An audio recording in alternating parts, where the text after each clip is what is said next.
Сәлеметсіздер ме? Мен Сәлиева Сеткүл. Бүгінгі видеомда Арман және Әсел менен өздерінің проблемаларын өздері айта жатар. Енді кәнекей міне кішкентай Тамирис та келіп отыр маған. Осы себепші болып өмірге Тамирис деген қыз келіп еді. Енді өздерінен сұрайын.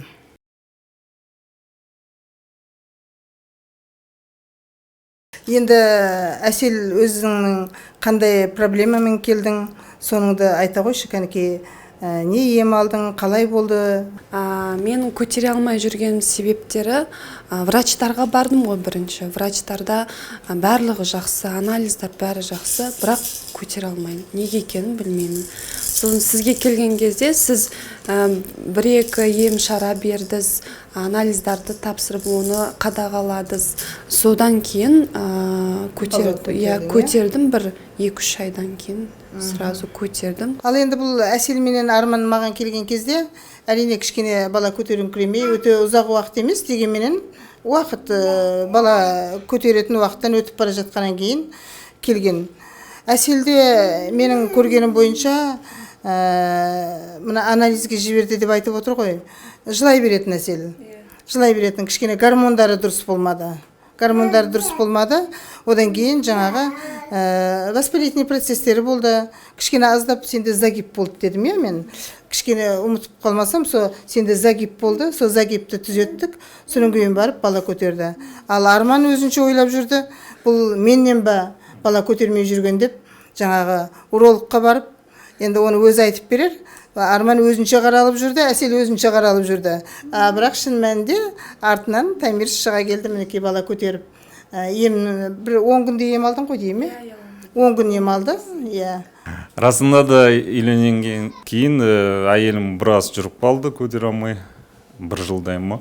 Жаңағыдай врачтарға барып, мен өз жағымнан жаңағыдай урологтарға барып, анализ тапсырып, жаңағыдай диагнозды білейін деген мо.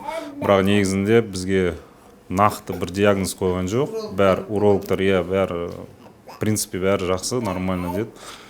Жаңағыдай енді Әсеткүл апайға қоңырау шалып, жаңағыдай келіп, біраз жаңағыдай ем алып, содан Аллаға шүкір, біріншіден рахмет, жаңа екіншіден Әсеткүл апайға рахмет, көмегін тигізіп, жаңағыдай бақытты болып, жанұя қазір таңда осындай кішкентайымыз бар. Аллаға шүкір, бәрі жақсы.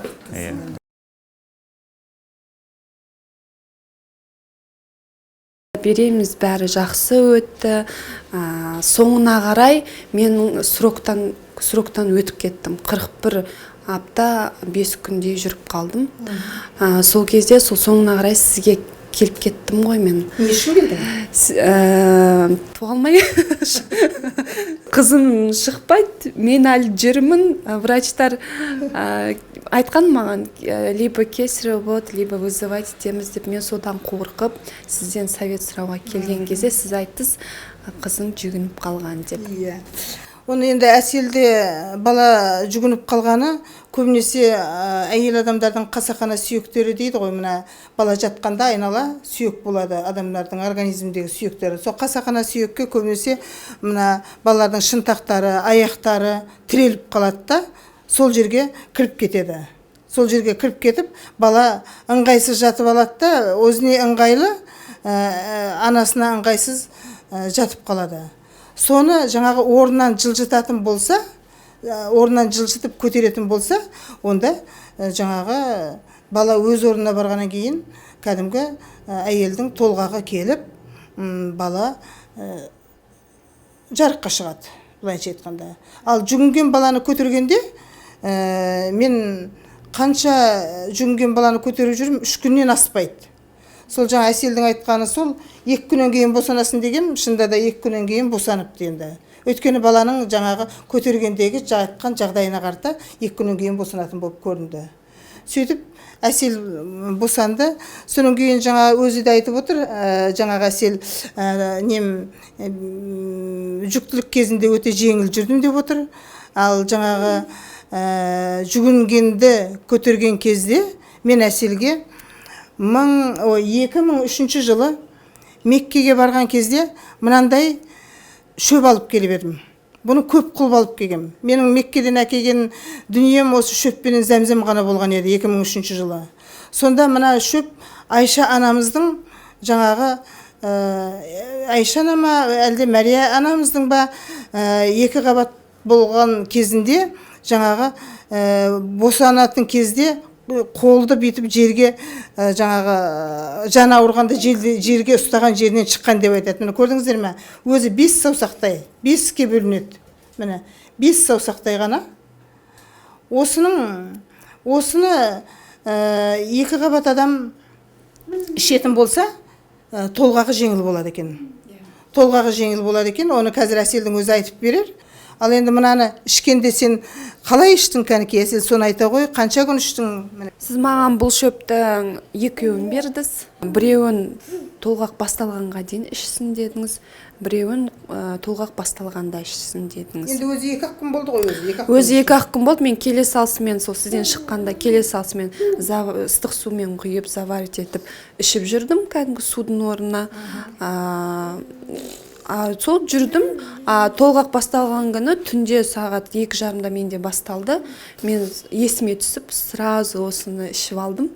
Ішкен кезде сол скорыйда іштім, сосын роддомда, родблокта отырып іштім. Тауыстым до конца. Сонда көмегі болғанын Сонда білдің ба? көмегі болған, мен туып болғаннан кейін ғана білдім, өйткені мен 3,5 сағатта тудым. Получается, мен сразу үйден сразу родблокқа жіберді. Уже жеңіл болды. 3 сантиметр, 4 сантиметр ашық болды да уже. Содан родблокқа жіберді. Родблоктан мен 3,5 сағатта уже томиристі қолыма алдым. Осы шөпке сендің ба сен сонда? Мен ол кезде шөпке сенген жоқпын, бірақ ырым деп өзім сіз бергеннен кейін деп, содан енді ішемін деп іштім ғой. Енді бір айта кетерін, маған врач айтқан, томирис өте крупная болды. 4 килограмм 160 грамм бойдай ұзын болды да, маған айтты, сен туа алмайтын шығарсың деді, өйткені крупный плод, сен тем более первородкасын, қиын болады саған деп. Ну давай посмотрим деп сөйтіп айтқан тұғын. Родблокқа келгенде ана сама өзі удивилась. Шынымды айтайын. Сама удивилась за 3,5 часа туғаныма прям құттықтады мен. Және жеңіл болды. Иә, жеңіл босанғанымын барлығын прям өзім қуаныштымын негізі. Мақтандым.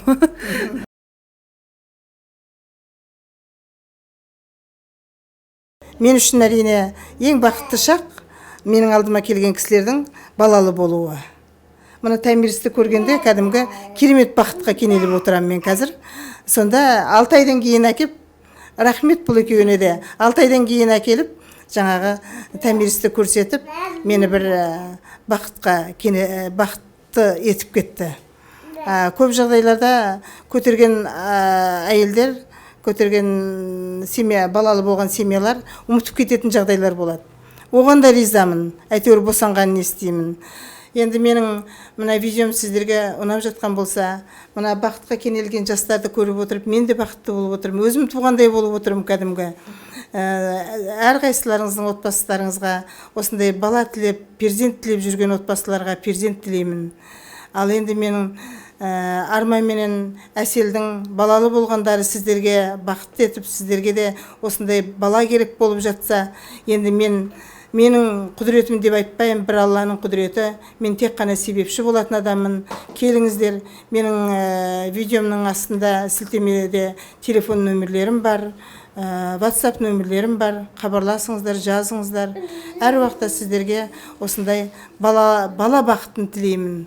Отбасыларыңызда бала көп болсын, елімізде бала көп болсын. Сау саламат болыңыздар.